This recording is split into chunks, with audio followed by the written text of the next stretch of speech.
అండి. ఇలా అందరం కలిసినప్పుడు కట్టెలు తీసుకొచ్చి టెర్రస్ పైన మేము స్టోర్ చేస్తూ ఉంటాము. అందరం కలిసి కూర్చొని సరదాగా మాట్లాడుకుంటూ కట్టెల పొయ్యి మీద పిండి వంటలు వండుతుంటే చాలా హ్యాపీగా అనిపిస్తుంది కదా. ఇప్పుడైతే నేను మీకు మన గుంటూరు మసాలా కారం ఎలా చేయాలో చూపిస్తాను.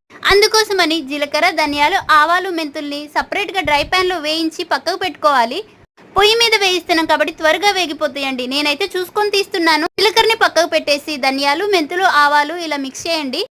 మసాలా కారంలోకి ఇలా ఉప్పును కూడా వేయించి కలుపుతారు. ఇక్కడ మేఘాల మధ్యలోనే కూర్చున్నట్లు అనిపిస్తుంది కదా నన్ను చూస్తుంటే. ఈ కష్టం అంతా టేస్ట్ కోసమే కదా. ఇక్కడ మన కారంలో మెయిన్ ఇంగ్రీడియంట్ వచ్చేసింది, అదే వెల్లుల్లి. ఈ వెల్లుల్లితోనే మన కారంలో ఉన్న టేస్ట్ ఇంకొంచెం ఇంక్రీజ్ అవుతుంది. ఇక్కడ మా బాబుని చూడండి ఎంత బాగా హెల్ప్ చేస్తున్నాడో. ఎప్పుడు నా పక్కనే కూర్చొని ఉంటాడు. ఇక్కడ చూపించే వాటిల్లో ఒక్క వెల్లుల్లి తప్ప మిగిలినవన్నీ మనం వేయించుకున్నవే. సో వీటిని కొద్దిసేపు పక్కకు పెట్టేద్దాం.